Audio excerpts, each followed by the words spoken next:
Hello friends, welcome to KPSC booster channel. ಯಾರೆಲ್ಲ subscribe ಮಾಡಿಲ್ಲ subscribe ಮಾಡ್ಕೊಳ್ಳಿ ಅಂತ ಹೇಳ್ತಾ ಇವತ್ತಿನ ವಿಡಿಯೋದಲ್ಲಿ ಕರೆಂಟ್ ಅಫೇರ್ಸ್, ಪ್ರಚಲಿತ ಘಟನೆಗಳು ಮತ್ತು ಪ್ಯಾರಿಸ್ ಒಲಿಂಪಿಕ್ಕಲ್ಲಿ ನಮ್ಮ ಭಾರತದವರು ಎಷ್ಟು ಜನ ಭಾಗವಹಿಸಿದ್ರು, ಅದ್ರ ಮೇಲೆಲ್ಲ ಏನೆಲ್ಲ ಕ್ವಶನ್ ಕೇಳ್ತಾರೆ ನೋಡ್ತಾ ಹೋಗೋಣ. ವಿಡಿಯೋನ ಸ್ಟಾರ್ಟ್ ಮಾಡೋಣ. ಖ್ಯಾತ ವಿಜ್ಞಾನಿ ಹಸಿರು ಕ್ರಾಂತಿ ರೂವಾರಿ MS ಸ್ವಾಮಿನಾಥನ್, ಹೌದಲ್ವಾ? ನೀವೆಲ್ಲ ಓದಿದ್ದೀವಿ. GK ಕ್ವಶನ್ ಕೂಡ ಹೌದು. ಭಾರತದ ಹಸಿರು ಕ್ರಾಂತಿಯ ರೂವಾರಿ ಯಾರು, ಭಾರತದ ಹಸಿರು ಕ್ರಾಂತಿಯ ಪಿತಾಮಹ ಯಾರು ಅಂತ ಕೇಳ್ತಾರೆ. ಅವರೇ ಸ್ವಾಮಿನಾಥನ್ ಅವರು. ವೆರಿ ವೆರಿ ಇಂಪಾರ್ಟೆಂಟ್ ಕ್ವಶನ್ ಆಗಿದೆ ಆಲ್ರೆಡಿ. ಅವರಿಗೆ ಭಾರತ ಸರ್ಕಾರ ಭಾರತ ರತ್ನ ಪ್ರಶಸ್ತಿ 1954, ಇದು ನಮ್ಮ ಭಾರತ ದೇಶದಲ್ಲಿ ನೀಡುವಂತಹ, ಭಾರತ ಸರ್ಕಾರ ನೀಡುವಂತಹ ಅತ್ಯುನ್ನತವಾದಂತಹ ನಾಗರಿಕ ಪ್ರಶಸ್ತಿ ಆಗಿರುವಂಥದ್ದು. ಭಾರತ ಸರ್ಕಾರ ನೀಡುವಂತಹ ಅತ್ಯುನ್ನತ ನಾಗರಿಕ ಪ್ರಶಸ್ತಿ ಯಾವುದು? ಭಾರತ ರತ್ನ ಪ್ರಶಸ್ತಿ. ಆಲ್ರೆಡಿ ಕ್ವಶನ್ ಆಗಿದೆ. ಅಂತಹ ಭಾರತ ರತ್ನ ಪ್ರಶಸ್ತಿಯನ್ನು 2024ರಲ್ಲಿ ಇತ್ತೀಚೆಗೆ 5 ಜನರಿಗೆ ನೀಡಿ ಗೌರವಿಸಿದೆ BJP ಸರ್ಕಾರ, ಮೋದಿ ಸರ್ಕಾರ ಅವರು 5 ಜನರಿಗೆ ನೀಡಿ ಗೌರವಿಸಿದೆ. ಅದರಲ್ಲಿ MS ಸ್ವಾಮಿನಾಥನ್ ಕೂಡ ಹೌದು. ಸರಿಯಾದ ಉತ್ತರ 2024. ನಿಮಗೆ ಗೊತ್ತಿದೆ ಯಾರ್ಯಾರೆಲ್ಲ ಬರ್ತಾರೆ ಅನ್ನೋದನ್ನ ನೋಡ್ಕೊಂಡಿರಿ. ಆ 5 ಜನರು ಕೂಡ ಇಂಪಾರ್ಟೆಂಟ್. ಫಸ್ಟು ಕರ್ಪೂರಿ ಠಾಕೂರ್ ಅನ್ನೋರಿಗೆ ಕೊಡ್ತು. ಬಿಹಾರದ CM ಅಂತ ಆಗಿದ್ರಲ್ಲ ಅವರು, ಕರ್ಪೂರಿ ಠಾಕೂರ್ ಅವರಾಗಿರ್ಬೋದು. ಅಡ್ವಾಣಿ ಅವರಿಗೆ ಕೊಟ್ಟಿರ್ಬೋದು. ನೆಕ್ಸ್ಟು MS ಸ್ವಾಮಿನಾಥನ್ ಅವರಿಗೂ ಕೂಡ 2024ರಲ್ಲೇ ಬಂದಿರುವಂಥದ್ದು. ಮತ್ತು ನರಸಿಂಹನ್ ಯಾರಲ್ಲಿ 1992 ಪ್ರಧಾನಿಯಾಗಿದ್ದಂಥ ಅವರು ಆಗಿರ್ಬೋದು. ಇನ್ನೊಬ್ರು ಹೀಗೆ 5 ಜನರಿಗೆ ಕೊಟ್ಟಿರುವಂಥದ್ದು. 5 ಜನರಿಗೆ. ಇನ್ನೊಬ್ರು ಯಾರಂದರೆ ಚರಣ್ ಸಿಂಗ್. ಏನು ನಾವು ಈಗ ಡಿಸೆಂಬರ್ 23 ಕಿಸಾನ್ ಡೇ ಅಂತ ಆಚರಿಸ್ತೀವಿ, ಇವರ ಸಲುವಾಗಿ, ಅಂದರೆ ರೈತರ ಪರ ನಿಂತಹ ಪ್ರಧಾನಿ ಅಂತಲೇ ಹೇಳ್ಬೋದು. ಈ ಥರ 5 ಭಾರತ ರತ್ನ ಪ್ರಶಸ್ತಿಯನ್ನು ನೀಡಿ ಗೌರವಿಸಿದೆ 2024ರಲ್ಲಿ. ಅದರಲ್ಲಿ ಸ್ವಾಮಿನಾಥನ್ ಅವರು ಕೂಡ ಒಬ್ಬರು. ಸ್ವಾಮಿನಾಥನ್ ಅವರು ಹಸಿರು ಕ್ರಾಂತಿಯ ಪಿತಾಮಹ. ಕ್ವಶನ್ ಯಾವ ಥರನಾದರೂ ಕೇಳ್ಬೋದು. ಸಿಂಪಲ್ PCPSIಗೆ ಹಸಿರು ಕ್ರಾಂತಿಯ ರೂವಾರಿ ಎಂದು ಯಾರನ್ನು ಕರೀತಾರೆ? ಆಲ್ರೆಡಿ ಕ್ವಶನ್ ಆಗಿದೆ ಸ್ವಾಮಿನಾಥನ್ ಅವರು. ಈ 5 ಜನರ ಬಗ್ಗೆ 5 ಪಾಯಿಂಟ್ಸ್ ನೋಡ್ಕೊಳ್ಳಿ. ಒಂದಲ್ಲ ಒಂದು ಕ್ವಶನ್ ಬರುತ್ತೆ, ಫಿಕ್ಸ್ ನೆನ್ಪಿಟ್ಕೊಳ್ಳಿ. 2024ನೇ ಸಾಲಿನಲ್ಲಿ ಕೊಟ್ಟಿರುವಂಥದ್ದು ಭಾರತ ರತ್ನ ಪ್ರಶಸ್ತಿ. ಅರ್ಥ ಆಗ್ತಿದೆಯಲ್ಲ? ಭಾರತದ ಅತ್ಯುನ್ನತ ನಾಗರಿಕ ಪ್ರಶಸ್ತಿ ಯಾವುದು? ಭಾರತ ರತ್ನ ಪ್ರಶಸ್ತಿ ಆಗಿರ್ಬೋದು. ಅಕಸ್ಮಾತ್ ನಾನು ಈ ಥರ ಕ್ವಶನ್ ಕೇಳ್ತೀನಿ, ಭಾರತ ಸರ್ಕಾರದ ಅತ್ಯುನ್ನತ ಸಾಹಿತ್ಯ ಪ್ರಶಸ್ತಿ ಯಾವುದು ಅಂತ. ಇದಕ್ಕೆ ಆನ್ಸರ್ ಚೇಂಜ್ ಆಗುತ್ತೆ. ಇದಕ್ಕೆ ಉತ್ತರ ಜ್ಞಾನಪೀಠ ಪ್ರಶಸ್ತಿ, ಜ್ಞಾನಪೀಠ ಅವಾರ್ಡ್ ಏನಿದೆ ಅದು ಭಾರತ ಸರ್ಕಾರ ನೀಡುವಂಥ ಅತ್ಯುನ್ನತ ಸಾಹಿತ್ಯ ಕ್ಷೇತ್ರಕ್ಕೆ ಕೊಡುವಂಥದ್ದು. ಆದರೆ ನಾಗರಿಕ ಕ್ಷೇತ್ರಕ್ಕೆ ಕೊಡುವಂಥದ್ದು ಭಾರತ ರತ್ನ ಪ್ರಶಸ್ತಿ. ಕ್ವಶನ್ ಯಾವ ಥರ ಕೇಳ್ಬೋದು, ಇಂಪಾರ್ಟೆಂಟ್, ನೆನ್ಪಿಟ್ಕೊಳ್ಳಿ. ಭಾರತ ಸರ್ಕಾರದ ಅತ್ಯುನ್ನತ ನಾಗರಿಕ ಪ್ರಶಸ್ತಿ ಅಂತ ಹೇಳಿದ್ರೆ ಭಾರತ ರತ್ನ ಪ್ರಶಸ್ತಿ. ಭಾರತ ಸರ್ಕಾರದ ಅತ್ಯುನ್ನತ ಸಾಹಿತ್ಯ ಕ್ಷೇತ್ರಕ್ಕೆ ಕೊಡುವಂಥ ಪ್ರಶಸ್ತಿ ಯಾವುದಂದ್ರೆ ಜ್ಞಾನಪೀಠ ಪ್ರಶಸ್ತಿ. ನೆನ್ಪಿಟ್ಕೊಳ್ಳಿ. ನಮ್ಮ ಕರ್ನಾಟಕದಲ್ಲಿ ಇದುವರೆಗೂ 8 ಜನರಿಗೆ, ಕುವೆಂಪು ಆಗಿರ್ಬೋದು, ದ ರಾ ಬೇಂದ್ರೆ, ಶಿವರಾಮ ಕಾರಂತರವರು, ಮಾಸ್ತಿ ವೆಂಕಟೇಶ ಅಯ್ಯಂಗಾರ್ ಅವರು, ವಿ.ಕೃ ಗೋಕಾಕು, ಗಿರೀಶ್ ಕಾರ್ನಾಡು, UN ಅನಂತಮೂರ್ತಿ ಆಗಿರ್ಬೋದು, ಚಂದ್ರಶೇಖರ್ ಕಂಬಾರ ಅವರು, ಈ ಥರ 8 ಜ್ಞಾನಪೀಠ ಅವಾರ್ಡ್ ಕೂಡ ಬಂದಿರುವಂಥದ್ದು ನೆನಪಿರಲಿ. ಇಷ್ಟು ಕೂಡ ಈ ಕ್ವಶನ್ ಡಿಸ್ಕಷನ್ ಆಗಿರುತ್ತೆ. Current affairs questions. Next question ನೋಡಿ. ಈ ಕೆಳಗಿನ ಯಾರಿಗೆ ವಿಜ್ಞಾನ ಕ್ಷೇತ್ರದಲ್ಲಿ, ಸೈನ್ಸ್ ಡಿಪಾರ್ಟ್ಮೆಂಟಲ್ಲಿ ಇತ್ತೀಚೆಗೆ ಅಂದರೆ 2024ನೇ ರಾಷ್ಟ್ರೀಯ ವಿಜ್ಞಾನ ಪುರಸ್ಕಾರವನ್ನು ನೀಡು. Very very important question. ಮುಂಬರುವಂಥ PCPSI 402 ಯಾರೆಲ್ಲ ಓದ್ತಾ ಇದ್ದೀರಾ ಅವರಿಗಂತೂ ಫಿಕ್ಸ್ ಕ್ವಶನ್ ಅಂತ ನಾನು ಅಂದ್ಕೊಂಡಿದ್ದೀನಿ. ಬರ್ಬೋದು, ಇದೇ ಬರುತ್ತೆ ಅಂತ ಯಾರ ಕೈಲೂ ಹೇಳೋಕ್ಕಾಗಲ್ಲ. ಯಾವ ಇನ್ಸ್ಟಿಟ್ಯೂಷನ್, ಯಾವ ಕೋಚಿಂಗ್ ಕ್ಲಾಸ್ ಹೇಳೋಕ್ಕಾಗಲ್ಲ. ನಾವು ಓದಬೇಕು, ಎಲ್ಲನೂ ಕವರ್ ಮಾಡಿರಬೇಕು. ನಮಗೆ ಇಂಪಾರ್ಟೆಂಟ್ ಅನ್ಸಿದ್ದ ಇಂಪಾರ್ಟೆಂಟ್ ಅಂತ ನಾವು ಅಂದ್ಕೋಬೇಕು. ನೀವು ಓದಬೇಕಾದ್ರೆ ನಿಮಗೆ ಇಂಪಾರ್ಟೆಂಟ್ ಅಂತ ಒಂದಲ್ಲ ಒಂದು ಅನಿಸುತ್ತೆ, ಅದನ್ನು ಹೆಚ್ಚು ಓದ್ಕೊಳ್ಳಿ, ಅದೇ ಬರುತ್ತೆ. ಅರ್ಥ ಆಗ್ತಿದೆಯಲ್ಲ? 2024ನೇ ಸಾಲಿನಲ್ಲಿ, ಅರ್ಥ ಆಗ್ತಿದೆಯಲ್ಲ, ರಾಷ್ಟ್ರೀಯ ವಿಜ್ಞಾನ ಪುರಸ್ಕಾರ ಅನ್ನೋ ಒಂದು ಪ್ರಶಸ್ತಿ ಇದೆ. ಅದು ಕೇಂದ್ರ ಸರ್ಕಾರ ನೀಡುವಂತಹ ಒಂದು ಪ್ರಶಸ್ತಿ. ಕೇಂದ್ರ ಸರ್ಕಾರ ಇತ್ತೀಚೆಗೆ 2024ನೇ ಸಾಲಿನಲ್ಲಿ ವಿಜ್ಞಾನ ಕ್ಷೇತ್ರದಲ್ಲಿ ನೀಡಲಾಗುವಂತಹ ರಾಷ್ಟ್ರೀಯ ವಿಜ್ಞಾನ ಪುರಸ್ಕಾರವನ್ನು ಯಾರಿಗೆ ನೀಡಿ ಗೌರವಿಸಲಾಗಿದೆ? ಕ್ವಶನ್ ಇಷ್ಟೇ ಸಿಂಪಲ್ ಆಗಿ ಕೇಳ್ತಾನೆ. ಪದ್ಮನಾಭನ್, ಅಭಿನವ ಬಿಂದ್ರಾ, ಅರ್ಜುನ್ ರಾಮ್ಪಾಲ್, ರವಿಕುಮಾರ್ ಕೌರ್. ನ್ಯೂಸ್ ಪೇಪರ್ ಯಾರೆಲ್ಲ ಓದಿರ್ತೀರಾ ಅವರಿಗೆ, ಡೈಲಿ ಅಪ್ಡೇಟ್ ಆಗಿರೋರಿಗೆ ಒಂದಲ್ಲ ಒಂದು ಈ ಥರ ಪದಗಳನ್ನ, ಈ ಥರ ವ್ಯಕ್ತಿಗಳನ್ನ, ಈ ಥರ ಹೆಸರುಗಳನ್ನ ಕೇಳಿರ್ತೀರಾ. ಅವ್ರುಗಳು ಕರೆಂಟ್ ಅಫೇರ್ಸ್ನ ರಿವಿಷನ್ ಮಾಡ್ಕೊಂಡ್ರೆ ಸಾಕು, ಎಕ್ಸಾಮಲ್ಲಿ ಈಸಿಯಾಗಿ ಫೈಂಡ್ ಔಟ್ ಮಾಡ್ಬೋದು. ಇವ್ರನ್ನ G ಪದ್ಮನಾಭನ್ ಅಂತ ಮಾಡ್ಕೊಳ್ಳಿ. ಸರಿಯಾದ ಉತ್ತರ G ಪದ್ಮನಾಭನ್. ಗೋವಿಂದ ಪದ್ಮನಾಭನ್. ಅರ್ಥ ಆಗ್ತಿದೆಯಲ್ಲ? ಗೋವಿಂದ ಪದ್ಮನಾಭನ್ ರವರಿಗೆ 2024ನೇ ಸಾಲಿನ ಕೇಂದ್ರ ಸರ್ಕಾರ ನೀಡಿ ಗೌರವಿಸುವಂಥ ರಾಷ್ಟ್ರೀಯ ವಿಜ್ಞಾನ ಪುರಸ್ಕಾರ ಬಂದಿದೆ. PCಗೆ ಒಂದ್ಸಲಿ ಕೇಳಿದ್ರು, ಏನಂತ PCಗೆ, ಶಾಂತಿ ಸ್ವರೂಪ್ ಭಟ್ನಾಗರ್ ಅವರು ಯಾವ ಕ್ಷೇತ್ರಕ್ಕೆ ಸಂಬಂಧಿಸಿದ್ದಾರೆ? ವಿಜ್ಞಾನ ಕ್ಷೇತ್ರಕ್ಕೆ ಸಂಬಂಧಿಸಿದ್ದಾರೆ. ಕ್ವಶನ್ ಅದೇ ರೀತಿ ಕ್ವಶನ್ ಬರ್ಬೋದು. 2024ನೇ ಸಾಲಿನ ರಾಷ್ಟ್ರೀಯ ವಿಜ್ಞಾನ ಪುರಸ್ಕಾರ ಪ್ರಶಸ್ತಿ ಯಾರು ಸಿಕ್ಕಿದೆ? G ಪದ್ಮನಾಭನ್, ಗೋವಿಂದ ಪದ್ಮನಾಭನ್. ಇಷ್ಟು ನೆನಪಿಟ್ಕೊಳ್ಳಿ, ಗೋವಿಂದ ಪದ್ಮನಾಭನ್. ಅಭಿನವ ಬಿಂದ್ರಾರವರು ಸ್ಪೋರ್ಟ್ಸ್ ಮ್ಯಾನ್, ಕ್ರೀಡೆಗೆ ಅತ್ಯುನ್ನತವಾಗಿ ಇವರೊಬ್ಬರು ಶೂಟರ್ ಆಗಿದ್ದಾರೆ. ಇವರು ಶೂಟರ್ ಕ್ರೀಡೆಗೆ ಸಂಬಂಧಪಟ್ಟಿರೋರು. ಇವ್ರ ಮೇಲೆ ಫಿಕ್ಸ್ ಕ್ವಶನ್. ಪ್ಯಾರಿಸ್ ಒಲಿಂಪಿಕ್ ಈಗ ಏನಾಯಿತು, ಮೊನ್ನೆ ಕಂಪ್ಲೀಟ್ ಆಯ್ತಲ್ವಾ? ಯಾವಾಗ? ಆಗಸ್ಟ್ 11ಕ್ಕೆ ಮುಗೀತಲ್ವಾ? ಆ ಒಂದು ಆಗಸ್ಟ್ 11ಕ್ಕೆ ಮುಗೀತಲ್ಲ, ಆ ಪ್ಯಾರಿಸ್ ಒಲಿಂಪಿಕ್ಕಿಂದ ಇವ್ರ ಮೇಲೆ ಕ್ವಶನ್ ಎಕ್ಸ್ಪೆಕ್ಟ್ ಮಾಡ್ಬೋದು ಪಕ್ಕ. 100ಗೆ 90%. ಯಾವ್ದಾರ ಕ್ವಶನ್ ಅಂದರೆ, ಪ್ಯಾರಿಸ್ ಒಲಿಂಪಿಕ್ನ ಒಂದು ಪ್ರಶಸ್ತಿ ಇಂಡಿಯಾದಲ್ಲಿ ಕೊಟ್ಟಿರುವಂಥದ್ದು ಅಭಿನವ್ ಬಿಂದ್ರಾರವರಿಗೆ. ಇವರು 2008ರಲ್ಲಿ ಚಿನ್ನವನ್ನು ಗಳಿಸ್ತಾರೆ ಶೂಟಿಂಗಲ್ಲಿ. ಭಾರತದಲ್ಲೇ ಪ್ರಪ್ರಥಮ ಬಾರಿಗೆ ಒಲಿಂಪಿಕಲ್ಲಿ ಚಿನ್ನವನ್ನು ಗಳಿಸಿದಂಥ ವ್ಯಕ್ತಿ. ಆ ಗೌರವಾನ್ವಿತವಾಗಿ ಈ ಬಾರಿ ಭಾರತದಲ್ಲೇ ಮೊದಲ ಬಾರಿಗೆ ಪ್ಯಾರಿಸ್ ಅತ್ಯುನ್ನತ ಒಲಿಂಪಿಕ್ ಪ್ರಶಸ್ತಿನ, ಪ್ಯಾರಿಸ್ ಬೇಸಿಕ್ ಒಲಿಂಪಿಕ್ ಏನಿದೆ ಪ್ರಶಸ್ತಿನ ಅಭಿನವ್ ಬಿಂದ್ರಾ ಅವರಿಗೆ ಕೊಟ್ಟು ಗೌರವಿಸಿದೆ. ಆ ಸಮಾರಂಭ ನಡೀತಲ್ವಾ, ಬೀಳ್ಕೊಡುಗೆ ಸಮಾರಂಭ ಏನು ಆಗಸ್ಟ್ 11 ನಡೀತು, ಅವತ್ತಿನ ದಿನ ಇವರಿಗೆ ಪ್ರದಾನ ಮಾಡಲಾಯಿತು. ಕರೆಂಟ್ ಅಫೇರ್ಸ್ ಯಾರೆಲ್ಲ ಓದ್ತಾ ಇದ್ದಾರೆ ಅವ್ರಿಗೆ ಗೊತ್ತಿರುತ್ತೆ ಅಭಿನವ್ ಬಿಂದ್ರಾ ಆನ್ಸರ್. ಅರ್ಥ ಆಗ್ತಿದೆಯಲ್ಲ? ನೆಕ್ಸ್ಟ್ ಕ್ವಶನ್ ನೋಡೋಣ. ನೆಕ್ಸ್ಟ್ ಕ್ವಶನ್ ನೋಡಿ, ಪ್ಯಾರಿಸ್ ಒಲಿಂಪಿಕ್ ಕರೆಂಟ್ ಅಫೇರ್ಸ್ ಇದೆ. ಪ್ಯಾರಿಸ್ ಒಲಿಂಪಿಕ್ಕಿಂದ ಇನ್ನೊಂದು ವರ್ಷ 1 ಇಯರ್ ಅಂತೂ ಕರೆಂಟ್ ಅಫೇರ್ಸು ಬರ್ತವೆ. ಎಲ್ಲರೂ ಕೂಡ ಏನು ಪ್ಯಾರಿಸ್ ಒಲಿಂಪಿಕ್ ಎಲ್ಲಿ ನಡೀತು, ಯಾವ ನದಿಯ ದಂಡೆ ಮೇಲೆ ಪ್ಯಾರಿಸ್, ಸೀನ್ ನದಿಯ ದಡದಲ್ಲಿ. ಅರ್ಥ ಆಗ್ತಿದೆಯಾ? ಉದ್ಘಾಟನಾ ಸಮಾರಂಭಕ್ಕೆ ಧ್ವಜಾರೋಹಣ ಯಾರು ಇಟ್ಕೊಂಡಿದ್ರು, ಸಮಾರೋಪ ಸಮಾರಂಭ ಅಂದರೆ ಕ್ಲೋಸಿಂಗ್ ಸೆರೆಮನಿಗೆ ಧ್ವಜಾರೋಹಣ ಯಾರು ಇಟ್ಕೊಂಡ್ರು, ಈ ಒಂದು ಪ್ಯಾರಿಸ್ ಒಲಿಂಪಿಕ್ನ ಟ್ಯಾಗ್ ಲೈನ್ ಏನು, ಧ್ಯೇಯವಾಕ್ಯ ಏನು, ನಮ್ಮ ಭಾರತದಿಂದ ರೆಪ್ರೆಸೆಂಟ್ ಮಾಡಿದಂತಹ 117 ಜನರಲ್ಲಿ ಕರ್ನಾಟಕದಿಂದ ರೆಪ್ರೆಸೆಂಟ್ ಮಾಡಿದಂತಹ 19 ಜನರಲ್ಲಿ ಈ ಬಾರಿ ಪ್ಯಾರಿಸ್ ಒಲಿಂಪಿಕ್ 2024ರಲ್ಲಿ ಗಳಿಸಿದಂತಹ 6 ಪದಕಗಳು, 1 ಬೆಳ್ಳಿ ಪ್ಲಸ್ 5 ಕಂಚು ಪದಕಗಳ ಯಾರೆಲ್ಲ ಪಡ್ಕೊಂಡಿದ್ದಾರೆ, ಬೆಳ್ಳಿ ಪಡ್ಕೊಂಡಂತಹ ನೀರಜ್ ಚೋಪ್ರಾ ಜಾವ್ಲಿಂಗ್ ಮಾಡಿದಂತಹ ಮೀಟರ್ಸ್ ಎಷ್ಟು ದೂರ ಎಸೆದ್ರು ಅನ್ನೋದು, ಇದೆಲ್ಲ ಇಂಪಾರ್ಟೆಂಟ್ ಆಗುತ್ತೆ. ಇದೇ ಥರ ವೀಡಿಯೋಗಳು ಬರ್ತಾ ಇರುತ್ತೆ. ಎಲ್ಲ ಥರ ಇಂಪಾರ್ಟೆಂಟ್ ಕರೆಂಟ್ ಅಫೇರ್ಸ್ ಮತ್ತು GK ಕ್ವಶನ್ PCPS ಯಾರೆಲ್ಲ ಓದ್ತಾ ಇದ್ದೀರಾ ನಮ್ಮ ಚಾನಲಿಂದ ನಿಮಗೆ ಯೂಸ್ಫುಲ್ ಆಗುತ್ತೆ, ಅದಂತೂ ಹೇಳ್ಬಲ್ಲೆ. ಅರ್ಥ ಆಗ್ತಿದೆಯಾ? ಈ ಕ್ವಶನ್ ನೋಡೋಣ. ಪ್ಯಾರಿಸ್ ಒಲಿಂಪಿಕ್ನಲ್ಲಿ ಟೆನ್ನಿಸ್ ಬಗ್ಗೆ ನಾವೆಲ್ಲ ಓದಿರುವಂಥದ್ದು ಗೊತ್ತಿದೆ ನಿಮಗೆ. Australia Open tennis, French Open tennis, ಆಮೇಲೆ Wimbledon Open tennis, US Open tennis, ಒಂದು ವರ್ಷದಲ್ಲಿ ನಡೆಯುವಂಥ 4 ಗ್ರ್ಯಾಂಡ್ ಸ್ಲಮ್ಗಳಿದು. ಬಟ್ ಪ್ಯಾರಿಸ್ ಒಲಿಂಪಿಕ್ಕಲ್ಲಿ ಟೆನ್ನಿಸ್ನ ನಡೆಸಿದ್ದಾರೆ. ಆ ಟೆನ್ನಿಸ್ನಲ್ಲಿ ಚಿನ್ನದ ಪದಕ, ಗ್ರ್ಯಾಂಡ್ ಸ್ಲಮ್ನ ಗೆದ್ದ ರೀತಿ, ಈ ಒಲಿಂಪಿಕ್ಸ್ನಲ್ಲಿ ಚಿನ್ನದ ಪದಕವನ್ನು ಗೆಲ್ತಾರೆ. ಅದಕ್ಕೆ ವೆರಿ ವೆರಿ ಇಂಪಾರ್ಟೆಂಟ್ ಈ ಕ್ವಶನ್. ಇಂತಹ ಚಿನ್ನವನ್ನು ಗೆದ್ದಂತಹ ಟೆನ್ನಿಸ್ ಪ್ಲೇಯರ್ ಯಾರು ಅಂತ, ನೋವಾಕ್ ಜೋಕೋವಿಚ್, ಹಸನ್ ರೋಹಾನಿ, ಸಯೀದ್ ಜಲೀಲಿ, ಪವನ್ ಕಲ್ಯಾಣ್. ನಾನು ಮತ್ತೆ ಹೇಳ್ತಾ ಇದ್ದೀನಿ, ಕರೆಂಟ್ ಅಫೇರ್ಸು ನ್ಯೂಸ್ ಪೇಪರ್ ಯಾರು ನೋಡ್ತಾ ಇದ್ದೀರಾ, ಇಲ್ಲ ಒಲಿಂಪಿಕ್ ಬಗ್ಗೆ ಅಪ್ಡೇಟ್ ಮಾಡ್ಕೊತಾ ಇರೋರಿಗೆ ಇದಕ್ಕೆ ಆನ್ಸರ್ ಗೊತ್ತಿರುತ್ತೆ. ದ ಮಾಸ್ಟರ್ ಪೀಸ್ 24 ಗ್ರ್ಯಾಂಡ್ ಸ್ಲಮ್ಗಳನ್ನು ಗೆದ್ದಿರುವಂತಹ ನೋವಾಕ್ ಜೋಕೋವಿಚ್, ಇವರು ಸರ್ಬಿಯಾ ದೇಶದವರು ಅಂತ ಗೊತ್ತಿರಬೇಕು ನಿಮಗೆ. ಸರ್ಬಿಯಾ ದೇಶದ ಟೆನ್ನಿಸ್ ಆಟಗಾರ, ಟೆನ್ನಿಸ್ನ ದಿಗ್ಗಜ ನೋವಾಕ್ ಜೋಕೋವಿಚ್ ಅವರು 24 ಗ್ರ್ಯಾಂಡ್ ಸ್ಲಮ್ಗಳನ್ನು ಗೆದ್ದಿದ್ದಲ್ಲದೆ ಪ್ಯಾರಿಸ್ನಲ್ಲಿ ಚಿನ್ನದ ಪದಕವನ್ನು ಗೆದ್ದು ಅವರು ಸಾಹಸ ಮೆರೆದಿದ್ದಾರೆ. ಈ ಥರ ಒಲಿಂಪಿಕ್ನಲ್ಲಿ ಚಿನ್ನ ಗೆದ್ದೇ ಇಲ್ಲ ಅವರು, ಈ ಬಾರಿ ಗೆದ್ದಿದ್ದಾರೆ. Important, very very important.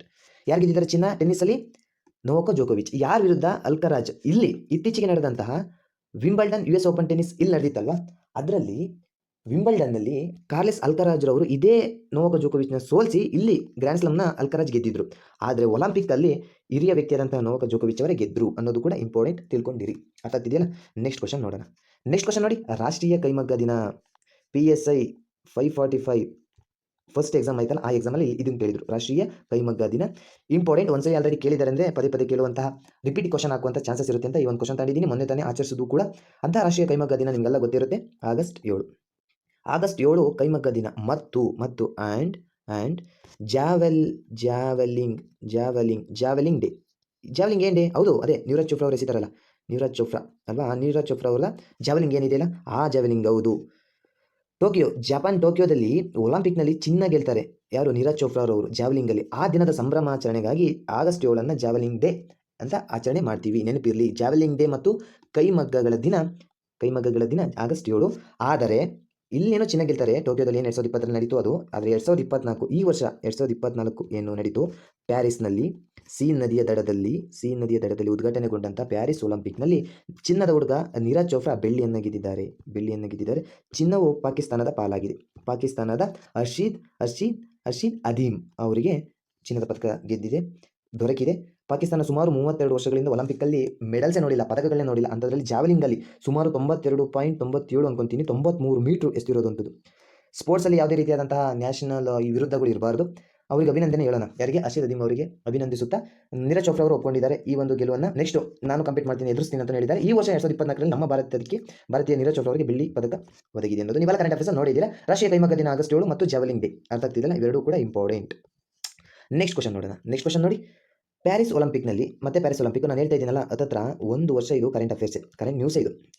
ಯಾಕೆಂದರೆ ಎಲ್ಲ ಎಕ್ಸಾಮ್ 100 ಕೂಡ ಪ್ಯಾರಿಸ್ ಒಲಿಂಪಿಕ್ನಲ್ಲಿ 100 ಕ್ವಶನ್ ತೆಗಿಬೋದು. ಹಂಗಂತ ಅದನ್ನೇ ಎಲ್ಲ ಹಾಕೋಕ್ಕಾಗಲ್ಲ. ಒಂದು ಎಕ್ಸಾಮಲ್ಲಿ 5, ಇನ್ನೊಂದು ಎಕ್ಸಾಮಲ್ಲಿ 2, ಇನ್ನೊಂದು ಎಕ್ಸಾಮಲ್ಲಿ 3, ಈ ಥರ ಪ್ಯಾರಿಸ್ ಒಲಿಂಪಿಕ್ನ ಕ್ವಶನ್ಸ್ ಕೊಡ್ತಾನೆ ಹೋಗ್ತಾನೆ, ನೀವು ರೆಡಿ ಇರಬೇಕು. ಪ್ಯಾರಿಸ್ ಒಲಿಂಪಿಕ್ನಲ್ಲಿ ಮಹಿಳೆಯರಲ್ಲಿ ಈ ಸಲ ಜಾಸ್ತಿ ಸಾಧನೆ ಮಾಡಿರೋದು ಮಹಿಳೆಯರಲ್ಲಿ 100 ಮೀಟರ್ ಓಟದಲ್ಲಿ ಚಿನ್ನವನ್ನು ಗೆದ್ದಂತಹ ಗೋಲ್ಡ್ ಯಾರು ಗೆದ್ದಿರ್ತಾರೋ ಅವರು ನ್ಯೂಸಲ್ಲಿ ಭಾಳ ಇರ್ತಾರೆ. USA ಈ ಬಾರಿ ಪ್ಯಾರಿಸ್ ಒಲಿಂಪಿಕ್ನಲ್ಲಿ ಫಸ್ಟ್ ಪ್ಲೇಸ್ನ ತಗೊಂಡಿದೆ.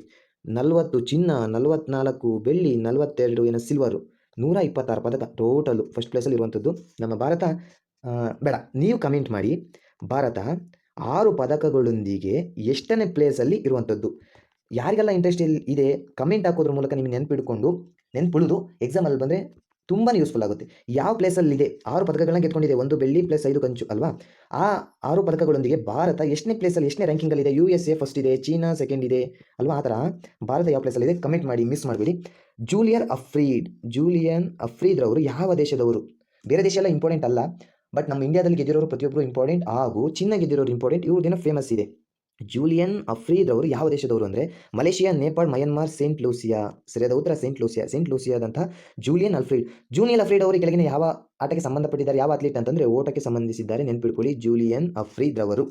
ನೆಕ್ಸ್ಟ್ ಕ್ವಶನ್ ನೋಡಿ, 2028ರ ನೆಕ್ಸ್ಟ್ ಒಲಿಂಪಿಕ್ ಎಲ್ಲಿ ನಡೆಯಲಿದೆ? ಕರೆಂಟ್ ಅಫೇರ್ಸ್ ಈ ಥರನೇ ಕ್ವಶನ್ ಕೇಳೋದು, ರೆಡಿ ರೀ. ಪ್ಯಾರಿಸಲ್ಲಿ ಈಗ ನಡೀತಾ ಇದೆ, ಪ್ಯಾರಿಸಲ್ಲಿ 2024 ನಡೆದು ಮುಗಿದೋಗಿದೆ, ಭಾರತ 6 ಪದಕಗಳನ್ನು ಗೆದ್ದಿದೆ. ನೆಕ್ಸ್ಟ್ ಎಲ್ಲಿ ನಡೆಯುತ್ತೆ? Los Angeles, Brisbane, Rio de Janeiro. ಇದಕ್ಕೆ ಸರಿಯಾದ ಉತ್ತರ ಹೌದು, ನೀವೆಲ್ಲ ಓದಿದ್ದೀರಾ, Los Angeles, USA, United State of America. USA ಯಲ್ಲಿ 2028ರ ಒಲಿಂಪಿಕ್ ನಡೆದಿದೆ. ಅರ್ಥ ಆಗ್ತಿದೆ. ಇದಕ್ಕೆ ಕ್ರಿಕೆಟನ್ನು ಸೇರಿಸಬೇಕು ಅಂತ ಹೇಳ್ತಾ ಇದ್ದಾರೆ, ನೋಡೋಣ. ಕ್ರಿಕೆಟ್ ಏನಾದ್ರು ಸೇರಿಸಿದ್ರೆ ನಮ್ಮ ಕೊಹ್ಲಿಯನ್ನು ಒಲಿಂಪಿಕ್ಕಲ್ಲಿ ನೋಡುವಂಥ ಅವಕಾಶ ಸಿಗುತ್ತೆ. ನಮ್ಮ ರೋಹಿತ್ ಶರ್ಮಾ ಅವರ ಬಡ ತಂಡ ಒಲಿಂಪಿಕ್ಕಲ್ಲಿ ಮಿಂಚಲಿ ಅಂತ ಆಶಿಸುತ್ತಾ ವೇಟಿಂಗ್, ನೋಡೋಣ. 2028 USA ಲಾಸ್ ಏಂಜಲೀಸ್. ಇಲ್ಲಿ ಏನು ಅಂದರೆ ಬ್ರೇಕ್ ಡ್ಯಾನ್ಸ್ನ ಸೇರಿಸಿದ್ರಲ್ವ, ಎಕ್ಸ್ಟ್ರಾ ಬ್ರೇಕ್ ಡ್ಯಾನ್ಸನ್ನು ಸೇರಿಸಿದ್ರು, ಇಲ್ಲಿ ಎಕ್ಸ್ಟ್ರಾ ಸೇರಿಸಿದ್ರಲ್ಲ, ಆ ಥರ 32 ರೀತಿಯಾದಂಥ ಸ್ಪೋರ್ಟ್ಸಲ್ಲಿ ಬ್ರೇಕ್ ಡ್ಯಾನ್ಸಿಂಗ್ ಸೇರಿಸಿದ್ರು. ಅದೇ ಥರ 2028ರ ಲಾಸ್ ಏಂಜಲೀಸ್ USA ನಡೆಯುವಂತಹ ಒಲಿಂಪಿಕ್ನಲ್ಲಿ ಕ್ರಿಕೆಟ್ನ ಸೇರಿಸಬೇಕು ಅಂತ ಇದ್ದಾರೆ, ನೋಡೋಣ. ಹಂಗೇನಾರು ಆದರೆ ನಾವೇ ಹೊಡೆಯೋಣ ಆ ಸಲ ಕಪ್ಪನ, ಓಕೆನಾ. ಇದಕ್ಕೆ ಸರಿಯಾದ ಉತ್ತರ ಲಾಸ್ ಏಂಜಲೀಸ್, USA, ಮರಿಬೇಡಿ. ನೆಕ್ಸ್ಟ್ ಒಲಿಂಪಿಕ್ 2028, 4 ವರ್ಷಗಳಿಗೊಮ್ಮೆ ಒಲಿಂಪಿಕ್ ನಡೆಯುತ್ತೆ, ನೆನ್ಪಿಟ್ಕೊಳ್ಳಿ. ನೆಕ್ಸ್ಟ್ ಕ್ವಶನ್ ನೋಡಿ, ಬಂದು ನೋಡಿ ಕ್ವಶನ್, ವೆರಿ ಇಂಪಾರ್ಟೆಂಟ್ ಅಂತ ಬರ್ಕೊಂಬಿಡಿ. 2024 ಹೌದು, ಪ್ಯಾರಿಸ್ನಲ್ಲಿ ನಡೆಯುತ್ತಂತೆ ಒಲಿಂಪಿಕ್, ಹೌದು, ಸೀನ್ ನದಿಯ ದಡದಲ್ಲಿ. ಕ್ರೀಡಾಕೂಟ ಸಮಾರೋಪ ಸಮಾರಂಭ, ಕ್ಲೋಸಿಂಗ್ ಸೆರೆಮನಿ ಕೇಳಿರೋದಿಲ್ಲಿ, ಕ್ಲೋಸಿಂಗ್ ಸೆರೆಮನಿ ಅರ್ಥ ಆಗ್ತಿದೆಯಾ? ಸಮಾರೋಪ ಸಮಾರಂಭ. ಉದ್ಘಾಟನಾ ಸಮಾರಂಭದಲ್ಲಿ ಭಾರತದ ಪರ ರಾಷ್ಟ್ರಧ್ವಜವನ್ನು ಹಿಡಿದವರು ಯಾರು? ಕ್ವಶನ್ ಯಾವ್ದು ಕೇಳಿದ್ದಾರೆ ಅಂತ ನೋಡಿ ಆನ್ಸರ್ ಹಾಕಿ. ಉದ್ಘಾಟನಾ ಸಮಾರಂಭ, ಓಪನಿಂಗ್ ಸೆರೆಮನಿ ಕೇಳಿದಾರೋ, ಕ್ಲೋಸಿಂಗ್ ಸೆರೆಮನಿ ಕೇಳಿದಾರೋ ಅನ್ನೋದನ್ನು ನೋಡ್ಕೊಂಡು ಆನ್ಸರ್ ಹಾಕಿ. ಇಲ್ಲಿ ಕೇಳಿರೋದು ಕ್ಲೋಸಿಂಗ್ ಸೆರೆಮನಿಯಲ್ಲಿ ಧ್ವಜವನ್ನು ಹಿಡಿದಂಥವ್ರು ಯಾರು? ಆಪ್ಷನ್ ಏನು ನೋಡಿ. ಟೇಬಲ್ ಟೆನ್ನಿಸ್ ಆಟಗಾರರ ಅಚಂತ್ ಶರತ್ ಕಮಲ್ ಮತ್ತು PV ಸಿಂಧೂರ್ ಅವರ ಗೋಲ್ ಕೀಪರ್ ಆಗಿರುವಂತಹ ಶ್ರೀಜೇಶ್ ಮತ್ತು ಶೂಟಿಂಗ್ ಆಟಗಾರ್ತಿ ಮನು ಬಾಕರ್ ಅವರ ಶೂಟಿಂಗ್ ಆಟಗಾರ್ತಿ ಸ್ವಪ್ನಿಲ್ ಕುಶಾಳೆ, ಆಟಗಾರ್ತಿ ವೀನೇಶ್ ಫೋಗಟ್. ಇವರಂತೂ ಪಾಪ ಸೋಲು. ಇವ್ರ ಬಗ್ಗೆ ಓದಿ ಒಂಚೂರು ನಿಮಗೆ ಗೊತ್ತಾಗುತ್ತೆ. ಓದಿ ಸಾಕಪ್ಪ ಅನ್ಸಿರೋರಿಗೆ ಇವರ ಸೋಲುಗಳು ಎಷ್ಟು ಅಂತ.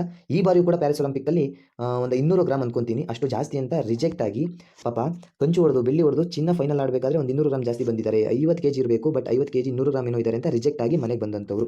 ಬೆಳ್ಳಿ ಕೊಡಿ ಅಂತ ಅಪೀಲ್ ಮಾಡಿದ್ರು, ಅಂದರೆ ಕೋರ್ಟಿಗೆ ಹಾಕಿದ್ರು, ಬಟ್ ಅದನ್ನು ಕೂಡ ರಿಜೆಕ್ಟ್ ಮಾಡಿದೆ. ಲೈಫಲ್ಲಿ ಎಷ್ಟು ರಿಜೆಕ್ಟ್ಗಳಾಗಿದ್ದಾವೆ. ಈಗ ವಿನೇಶ್ ಫೋಗಟ್ ಅವರು ತಮ್ಮ ಕುಸ್ತಿ ಒಂದು ಇದಕ್ಕೆ ನಿವೃತ್ತಿನೂ ಕೂಡ ಘೋಷಣೆ ಮಾಡಿದ್ದಾರೆ. ಅವರ ಜಾವಲಿಂಗ್ ಆಟಗಾರ ನೀರಜ್ ಚೋಪ್ರಾ ಮತ್ತು ಕುಸ್ತಿ ಆಟಗಾರ ಅಮನ್ ಶೆರಾವತ್ ನಮಗೆ ಕಂಚಿನ ತಂದುಕೊಂಡಂಥ ವ್ಯಕ್ತಿ. ಇದಕ್ಕೆ ಸರಿಯಾದ ಉತ್ತರ ಆಪ್ಷನ್ ಬಿ. ಕ್ಲೋಸಿಂಗ್ ಸೆರೆಮನಿನ ಧ್ವಜಾರೋಹಣ ಮಾಡಿದಂಥವರು ಶ್ರೀಜೇಶ್. ಆಕಿ ಟೋಟಲ್ ಎಷ್ಟು 13 ಪದಕಗಳನ್ನು ಪಡ್ಕೊಂಡಿದೆ. ಈ ಬಾರಿ ಕೂಡ ಕಂಚು, ನೆನಪಿರಲಿ. ಕಂಚಿಗೆ ಕಾರಣರಾದಂತಹ ಶ್ರೀಜೇಶ್ ಮತ್ತು ಮನು ಬಾಕರ್ ಕೂಡ ಕಂಚು. ಒಂದೇ ಒಲಿಂಪಿಕ್ಕಲ್ಲಿ 2 ಪದಕಗಳನ್ನು ಗೆದ್ದಂಥ ಮೊದಲ ಮಹಿಳೆ ಮನು ಬಾಕರ್. ಶೂಟಿಂಗಲ್ಲಿ 2 ಕಂಚನ ಹೊಡೆದವರು ಈ ಸರಿ, ಅರ್ಥ ಆಗ್ತಿದೆಯಲ್ವಾ. ಕ್ಲೋಸಿಂಗ್ ಸೆರೆಮನಿ ಯಾರು? ಗೋಲ್ ಕೀಪರ್ ಆದಂಥ ಶ್ರೀಜೇಶ್ ಮತ್ತು ಮನು ಬಾಕರ್. ಈ ಸಲ ಏನು ಪ್ರಶಸ್ತಿಗಳು ಅವರು. ಓಪನಿಂಗ್ ಸೆರೆಮನಿ ಶರತ್ ಕಮಲ್, ಇವರಿಗೆ ಧ್ಯಾನ್ ಚಂದ್ ಕೇಂದ್ರ ರತ್ನ ಪ್ರಶಸ್ತಿ ಕೂಡ ಬಂದಿದೆ, ನೆನಪಿರಲಿ. ಶರತ್ ಕಮಲ್ ಅವರು ಟೇಬಲ್ ಟೆನ್ನಿಸ್ನ ಆಟಗಾರ, ಮತ್ತು PV ಸಿಂಧು ಇವರು ಕೂಡ ಗೊತ್ತಿದೆ ನಿಮಗೆ, ಬ್ಯಾಡ್ಮಿಂಟನ್ ಆಟಗಾರ್ತಿ ಅಂತ. ಇವರಿಬ್ಬರು ಕೂಡ ಓಪನಿಂಗ್ ಸೆರೆಮನಿ ಇವರು. ಅರ್ಥ ಆಗ್ತಿದೆಯಲ್ಲ. ನಿಮಗಿಲ್ಲಿ ಅಳಿಸ್ಬಿಡ್ತೀನಿ, ಅವಾಗ ಈಸಿ ಗೊತ್ತಾಗ್ಬಿಡುತ್ತೆ ನಿಮಗೆ. ಇದೇ ಆನ್ಸರ್ ನೋಡ್ಕೊಳ್ಳಿ, ಇದೇ ಆನ್ಸರ್. ಅರ್ಥ ಆಗ್ತಿದೆಯಲ್ಲ. ಇವರು ಓಪನಿಂಗ್ ಸೆರೆಮನಿ ಶರತ್ ಕಮಲ್ ಅವರು ಮತ್ತು PV ಸಿಂಧೂರ್ ಅವರು. ಕ್ಲೋಸಿಂಗ್ ಸೆರೆಮನಿ ಶ್ರೀಜೇಶ್ ಮತ್ತು ಮನು ಬಾಕರ್ ಅವರು.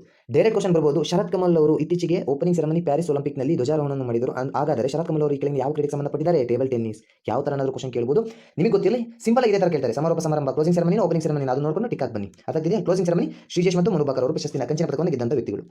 ನೆಕ್ಸ್ಟ್ ನೋಡಿ. 2024ನೇ ಪ್ಯಾರಿಸ್ ಒಲಿಂಪಿಕ್ನಲ್ಲಿ, ಹೌದು 2024ನೇ ಪ್ಯಾರಿಸ್ ಒಲಿಂಪಿಕ್ 2028ರಲ್ಲಿ ನಡೆಯುತ್ತೆ. USA Los Angeles. ಎಕ್ಸ್ಟ್ರಾ ಯಾವುದು? ಕ್ರಿಕೆಟ್. ನಮ್ಮ ವಿರಾಟ್ ಕೊಹ್ಲಿ ಅವರನ್ನ ನೋಡುವಂಥ ಅವಕಾಶ. ಅರ್ಥ ಆಗ್ತಿದೆಯಾ? ನೀರಜ್ ಚೋಪ್ರಾ ಅವರು 6 ಪದಕಗಳನ್ನು ಗೆದ್ದಿದೆ, ಒಪ್ಕೊಳ್ತೀನಿ. 1+5 ಯಾಕೆ? ಬೆಳ್ಳಿ 5 ಪದಕ. ಈ ಬಾರಿ ಚಿನ್ನ ಯಾವುದು ಬಂದಿಲ್ಲ. 1 ಬೆಳ್ಳಿ 5 ಕಂಚು. ಅರ್ಥ ಆಗ್ತಿದೆಯಾ? 5 ಕಂಚು. ಟೋಟಲ್ 6 ಪದಕಗಳೊಂದಿಗೆ ಭಾರತ ಎಷ್ಟನೇ ಪ್ಲೇಸಲ್ಲಿದೆ ನಿಮಗೆ ಕಮೆಂಟ್ ಮಾಡೋಕ್ಕೆ ಬಿಟ್ಟಿದ್ದೀನಿ. ಅರ್ಥ ಆಗ್ತಿದೆಯಲ್ಲ. ಒಂದು 3-4 ಆಪ್ಷನ್ಗಳ. 71ನೇ ಪ್ಲೇಸಲ್ಲಿದೆ, 74ನೇ ಪ್ಲೇಸಲ್ಲಿದೆ, 69ನೇ ಪ್ಲೇಸಲ್ಲಿದೆ. ಸಾಕು, ಈ 3ರಲ್ಲೇ ಫೈಂಡ್ ಔಟ್ ಮಾಡಿ ಯಾವ ಪ್ಲೇಸಲ್ಲಿ ಭಾರತ ಇದೆ 6 ಪದಕಗಳೊಂದಿಗೆ. ಇಲ್ಲಿ ನೋಡಿ, 2024ರಲ್ಲಿ ನೀರಜ್ ಚೋಪ್ರಾ ಅವರು ಬೆಳ್ಳಿ ಪದಕವನ್ನು ಗೆದ್ದಿದ್ದಾರೆ, ನೆನಪಿರಲಿ. ಬೆಳ್ಳಿ ಪದಕ ಈ ಸಲ ಕೇಳಬಹುದು. ಬೆಳ್ಳಿ ಪದಕವನ್ನು ಗೆದ್ದು ಜಾವೆಲಿಂಗ್ ಎಷ್ಟು ಮೀಟ್ರನ್ನು ಎಸ್ತಿದ್ದಾರೆ? Very important. ಡಿಜಿಟ್ ಬಗ್ಗೆ ಕೇಳ್ತಾರೆ, ಹುಡುಗರು ಕನ್ಫ್ಯೂಸ್ ಆಗ್ತಾರೆ ಅಂತ. 92.97 ಮೀಟರ್ ದೂರ. ಇದನ್ನು ಯಾರು ಎಸ್ತಿದ್ದಾರೆ ಅಂತ ಆಲ್ರೆಡಿ ನಾನು ಸ್ಲೈಡಲ್ಲಿ ಹೇಳಿದೆ. ಪಾಕಿಸ್ತಾನದ ಅರ್ಷಿದ್ ಅದೀಮ್ ರವರು ಗೆದ್ದು ಚಿನ್ನವನ್ನು ಗೆದ್ದಿದ್ದಾರೆ. ಹಂಗಾದರೆ ಇದಂತೂ ಅಲ್ಲ. 89.94, 89.45, 88.54. ಆಪ್ಷನ್ ಸಿ 89.45, 49 45 ಆಪ್ಷನ್ ಸಿ ಇದಕ್ಕೆ ಸರಿಯಾದ ಉತ್ತರ. 89.45 ಮೀಟರ್ ಎಸೆಯುವ ಮೂಲಕ ಬೆಳ್ಳಿ ಪದಕವನ್ನು ಗೆದ್ದಿರುವಂಥದ್ದು ನೀರಜ್ ಚೋಪ್ರಾ ಅವರು. 92 ಹೆಚ್ಚು ಕಮ್ಮಿ 93 ಮೀಟರ್ ಎಸ್ತಿರುವಂಥದ್ದು ಪಾಕಿಸ್ತಾನದ ಚಿನ್ನದ ಪಾಲ್ ಆಗಿರುವಂಥದ್ದು. ನೀರಜ್ ಚೋಪ್ರಾ ಅವರು ಎಷ್ಟು ಎಸ್ತಿದ್ದಾರೆ ಅಂತ ಗೊತ್ತಾಯ್ತಲ್ಲ, 89.45, 8945 ನೋಡಿ, ಕಂಟಿನ್ಯೂಸ್ ಇದೆ, 8945 ನೆನ್ಪಿಟ್ಕೊಳಕ್ಕೆ, ಕಂಟಿನ್ಯೂಸ್ ಡಿಜಿಟ್ಸ್ 8945 ಅರ್ಥ ಆಗ್ತಿದೆಯಲ್ಲ. ನೆಕ್ಸ್ಟ್ ನೋಡೋಣ. ನೆಕ್ಸ್ಟ್ ಕ್ವಶನ್ ನೋಡಿ, ಬಾಂಗ್ಲಾದೇಶ ತತ್ತರಿಸಿ ಹೋಗಿದೆ, ಅಲ್ಲಿನ ಮೀಸಲಾತಿ ಗಲಾಟೆ ಆಯಿತು ಕಾಲೇಜಲ್ಲಿ, ಈ ದೇಶನೇ ದಿವಾಳಿ ಆಗೋ ಲೆವೆಲಿಗಾಯಿತು. ಅಲ್ಲಿನ ಪ್ರಧಾನಿಯವರು ರಾಜೀನಾಮೆಯನ್ನು ಕೊಟ್ಟು ಬೇರೆ ದೇಶಕ್ಕೆ ಕೂಡ ಬಂದರೆ, ಅಂದರೆ ಭಾರತಕ್ಕೆ ಕೂಡ ಬಂದಿದ್ದಾರೆ. ಯಾರವರು? ಶೇಖ್ ಹಸೀನಾರವರೇ.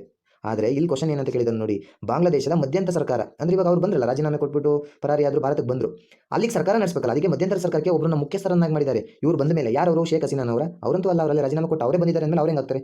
ಮೊಹಮ್ಮದ್ ಯೂನಸ್, ಮೊಹಮ್ಮದ್ ಶಹಾಬುದ್ದೀನ್, ಶೇಖ್ ಮುಜೀಬುರ್ ರೆಹಮಾನ್, ಇವರು ಅಲ್ಲ. ಸರಿಯಾದ ಉತ್ತರ ಮೊಹಮ್ಮದ್ ಯೂನಸ್ ರವರು. ಶಾಂತಿಗಾಗಿ ಶಾಂತಿ ನೊಬೆಲ್ ಪ್ರಶಸ್ತಿ ಪುರಸ್ಕೃತರಾದಂತಹ ಮೊಹಮ್ಮದ್ ಯೂನಸ್, ಬಾಂಗ್ಲಾದೇಶದ ಶಾಂತಿಗಾಗಿ ಶಾಂತಿ ನೊಬೆಲ್ ಪುರಸ್ಕೃತರಾದ ಮೊಹಮ್ಮದ್ ಯೂನಸ್ ಅವರನ್ನು ಮಧ್ಯಂತರ ಸರ್ಕಾರದ ಮುಖ್ಯಸ್ಥರನ್ನಾಗಿ ನೇಮಕ ಮಾಡಿದ್ದಾರೆ. 2006 ಇವರಿಗೆ ಶಾಂತಿ ನೊಬೆಲ್ ಅವಾರ್ಡ್ ಕೂಡ ಬಂದಿದೆ. ಈಗ ಬಾಂಗ್ಲಾದೇಶದಲ್ಲಿ ಶಾಂತಿ ಕ್ರಿಯೆಯನ್ನು ಮಾಡಬೇಕಾಗಿದೆ. ನೋಡೋಣ, ಮುಖ್ಯಸ್ಥರಾಗಿ ನೇಮಕ ಮಾಡಿದ್ದಾರೆ. ಶೇಖ್ ಹಸೀನಾರವರು ಇಷ್ಟು ವರ್ಷಗಳ ಕಾಲ ಆಳ್ವಿಕೆ ಮಾಡಿ ಕೂಡ ಅಲ್ಲಿನ ಜನತೆಯ ಒಂದು ಮನಸ್ಸನ್ನು ಗೆದ್ದಿಲ್ಲ ಅಂದರೆ ಅಲ್ಲಿನ ಸಮಸ್ಯೆಗಳಿಗೆ ಅವರೇ ಕಾರಣ ಆಗ್ತಾರೆ, ನಾವೇನು ಮಾಡೋಕ್ಕಾಗಲ್ಲ. ಶೇಖ್ ಹಸೀನಾ ಅವರು ರಾಜೀನಾಮೆ ಕೊಟ್ಟರು. ಯಾವ ಒಂದು ನೆಕ್ಸ್ಟ್ ಕ್ವಶನ್ ಇದೆ ನೋಡೋಣ. ನೆಕ್ಸ್ಟ್ ಕ್ವಶನ್ ನೋಡಿ, ಇಲ್ಲಿದೆ ನೋಡಿ, ಶೇಖ್ ಹಸೀನಾರವರು ಯಾವ ಒಂದು ದೇಶದ ಮಾಜಿ ಪ್ರಧಾನಿ? ಇವಾಗ ಮಾಜಿ ಆಗ್ಬಿಟ್ಟು, ಪ್ರೆಸೆಂಟ್ ಇದ್ರೆ ಆಲಿ, ಮಾಜಿ ಬಾವಿ, ಅರ್ಥ ಆಗ್ತಿದೆಯಲ್ವಾ? ಆಲಿ ಈಗ ಮಾಜಿ ಆಗ್ಬಿಟ್ರು. ಮಾಜಿ ಪ್ರಧಾನಿ ಯಾವ ದೇಶದ ಮಾಜಿ ಪ್ರಧಾನಿ ಅಂತ ಕೇಳ್ತಾ ಇದ್ದೇವೆ ನಾವು. ಯಾವ ದೇಶದ ಮಾಜಿ ಪ್ರಧಾನಿ ಯಾರು? ಶೇಖ್ ಹಸೀನಾರವರು. ಹೇಳಿದ್ನಲ್ಲ, ಬಾಂಗ್ಲಾದೇಶ. Answer option E. ನಮ್ಮ ಭಾರತ ಹೀಗಿದೆ ಅಂದರೆ ಇಲ್ಲಿರುವಂತಹ ಬಾಂಗ್ಲಾದೇಶದಿಂದ ಭಾರತಕ್ಕೆ ಬಂದಿದ್ದಾರೆ. ನಮ್ಮ ಭಾರತ ದೇಶದೊಂದಿಗೆ ಚೆನ್ನಾಗೇ ಇದ್ರು, ಬಟ್ ಅಲ್ಲಿನ ಸ್ಥಳೀಯ ಒಂದು ಜನರ ಮನಸ್ಸನ್ನು ಗೆದ್ದಿಲ್ಲ. ಯಾಕೋ ಇಷ್ಟು ವರ್ಷಗಳ ಕಾಲ ಆಳ್ವಿಕೆ ಮಾಡಿದ್ರು ಕೂಡ ಅಲ್ಲಿನ ಜನರ ಮನಸ್ಸು ಗೆದ್ದಿಲ್ಲ ಅಂದರೆ ಅವ್ರ ಆಳ್ವಿಕೆ ಹೇಗಿತ್ತು ಅಲ್ಲಿನ ಜನತೆಗೆ ಗೊತ್ತಿರಬೇಕು. ಶೇಖ್ ಹಸೀನಾರವರು ಬಾಂಗ್ಲಾದೇಶದ ಮಾಜಿ ಪ್ರಧಾನಿ ಅನ್ನೋದು ನೆನಪಿರಬೇಕು. ಇವರು ಆದಮೇಲೆ ಯಾರು ಬಂದರು? ಮಧ್ಯಂತರ ಸರ್ಕಾರಕ್ಕೆ ಮೊಹಮ್ಮದ್ ಯೂನಸ್, ನೆನಪಿಟ್ಕೊಂಬಲ್ಲಿ. ಶಾಂತಿ ನೊಬೆಲ್ ಅವಾರ್ಡ್ ಕೂಡ ಬಂದಿದೆ ಅವರಿಗೆ. ಇಷ್ಟು ಕೂಡ ಇವತ್ತಿನ ಡಿಸ್ಕಷನ್ ಕ್ಲಾಸ್ ಆಗಿರುತ್ತೆ. ಈ ಥರ ಡಿಸ್ಕಷನ್ ಮಾಡೋದ್ರಿಂದ ನಿಮಗೆ ಯೂಸ್ ಆಗುತ್ತೆ. ಕರೆಂಟ್ ಅಫೇರ್ಸ್ ನೋಡಿ, ಇಷ್ಟು ಕೂಡ ಇಂಪಾರ್ಟೆಂಟ್ ಅನ್ಕೊಂತೀನಿ. ಪ್ಯಾರಿಸ್ ಒಲಿಂಪಿಕ್ ಬಗ್ಗೆ ಒಂದಲ್ಲ ಒಂದು ಕ್ವಶನ್ ಬರುತ್ತೆ, ನೆನ್ಪಿಟ್ಕೊಂಡಿರಿ. ಮಿಸ್ ಮಾಡದೆ ಪ್ಯಾರಿಸ್ ಒಲಿಂಪಿಕ್ ಬಗ್ಗೆ ಎಲ್ಲ ಥರದ್ದು ಡೀಟೇಲ್ಸ್ನ ಕಲೆಕ್ಟ್ ಮಾಡ್ಕೊಳ್ಳಿ ಆದಷ್ಟು. ನನ್ನ ಅನಿಸಿಕೆ ಪ್ರಕಾರ ಹೇಳಿದ್ನಲ್ಲ ನಾನು, ಇಲ್ಲೊಬ್ರು ಬಂದ್ರಲ್ಲ ಅಭಿನವ ಬಿಂದ್ರಾ ಅಂತ, ಇಲ್ಲಿ ಬರೀತೀನಿ ಈ ಸ್ಲೈಡಲ್ಲಿ, ಒಂದೇ ನಿಮಿಷ. ಇಲ್ಲಿ ಬರೀತೀನಿ. ಅಭಿನವ ಬಿಂದ್ರಾ ಅವರ ಮೇಲೆ ಕ್ವಶನ್ ಕೇಳೋದು ಯಾವುದು? ಪ್ಯಾರಿಸ್ ಒಲಿಂಪಿಕ್ ಮೇಲೆ. ಇವಾಗ ಹೆಂಗೆ ಗೊತ್ತಾ, ಈ ಕ್ರಿಕೆಟ್ನಲ್ಲಿ ಆಲ್ ಆಫ್ ಫೇಮ್ಗೆ ಸೇರಿದಂಥವ್ರು ಯಾರು ಅಂತ ಈ ಸಲ 545 ಕೇಳಿದ್ರಲ್ವಾ, ಆ ಥರ ಇವರು ಪ್ಯಾರಿಸ್ನ ಒಲಿಂಪಿಕ್ನ ಪ್ರಶಸ್ತಿನ ಪಡ್ಕೊಂಡಿದ್ದಾರೆ. ಎಷ್ಟು ದೊಡ್ಡ ಮ್ಯಾಟ್ರ್ ಅಂದರೆ ಇದು. ಅದಕ್ಕೋಸ್ಕರ ಹೇಳ್ತಾ ಇದ್ದೀನಿ, ಅಭಿನವ ಬಿಂದ್ರಾರವರು ಯಾವುದಕ್ಕೆ ಸೇರಿದ್ದಾರೆ? ಶೂಟಿಂಗಿಗೆ ಸೇರಿದ್ದಾರೆ. ಅವರು ಚಿನ್ನದ ಪದಕವನ್ನು ಪ್ರಥಮ ಬಾರಿಗೆ 2008ರಲ್ಲಿ ಗೆದ್ದುಕೊಟ್ರು. ನೆನಪಿರಲಿ, ವೆರಿ ವೆರಿ ಇಂಪಾರ್ಟೆಂಟ್ ಅಂತ ಹೇಳ್ತಾ ಈ ಒಂದು ವೀಡಿಯೋನ ಮುಗಿಸೋ ಟೈಮ್ ಬಂದಿದೆ. ಪ್ಯಾರಿಸ್ ಒಲಿಂಪಿಕ್ ಬಗ್ಗೆ ಎಲ್ಲ ಓದ್ಕೊಳ್ಳಿ ಅಂತ ಹೇಳ್ತಾ ಈ ಒಂದು ವೀಡಿಯೋನ ಮುಗಿಸ್ತಾ ಇದ್ದೀನಿ. ಯಾರಿಗೆಲ್ಲ ವಿಡಿಯೋ ಇಷ್ಟ ಆಗ್ತಾ ಇದೆ ತಪ್ಪದೇ ಸಬ್ಸ್ಕ್ರೈಬ್ ಮಾಡಿ ಮತ್ತು ನಿಮ್ಮ ಫ್ರೆಂಡ್ಸ್ಗೆ ಶೇರ್ ಮಾಡಿ. ನಿಮ್ಮ ಫ್ರೆಂಡ್ಸ್ಗೆ ಶೇರ್ ಮಾಡಿ. ಅವರು ಕೂಡ ಟ್ರಾವೆಲ್ ಮಾಡಬೇಕಾದ್ರೆ, ಇಲ್ಲ ನಿಮ್ಮ ಬ್ರದರ್ಸ್ಗೋ ಇಲ್ಲ ಟ್ರಾವೆಲ್ ಮಾಡಬೇಕಾದ್ರೆ, ಇಲ್ಲ ಇದಕ್ಕೋಸ್ಕರನೇ ಟೈಮ್ ಕೊಟ್ಟು ಫಾಸ್ಟ್ ಮಾಡಲ್ ಇಟ್ಕೊಳ್ಳಿ. ಸುಮ್ಮನೆ ಈ ನೋಡೋದ್ರಿಂದ ಯೂಸ್ ಇಲ್ಲ. ನಿಮಗೆ ನೀವು ಓದಿರುವಂಥದ್ದು ನೆನಪಾಗಬೇಕು. ಆದ ಕಾರಣ ಫಾಸ್ಟ್ ಮಾಡಲ್ ಇಟ್ಕೊಳ್ಳಿ. 2 × 3 × X ಆ ಮಾಡಲ್ ಇಟ್ಕೊಂಡು ನೋಡ್ಕೊಳ್ಳಿ. ನಿಮಗೆ ರಿವಿಷನ್ ಆಗಬೇಕು ಅಷ್ಟೇ. ರಿವಿಷನ್ ಆಗಬೇಕು, ಎಕ್ಸಾಮಲ್ಲಿ ಚೆನ್ನಾಗಿ ಬರೀಬೇಕು, ಒಳ್ಳೆ ಕ್ವಶನ್ ಬರಬೇಕು ಅಂತ ಹೇಳ್ತಾ ಈ ಒಂದು ವೀಡಿಯೋ ಮುಗಿಸ್ತಾ ಇದ್ದೀನಿ. Take care, by. ನೆಕ್ಸ್ಟ್ ವೀಡಿಯೋದಲ್ಲಿ ಸಿಗ್ತೀನಿ. ಬಾಯ್.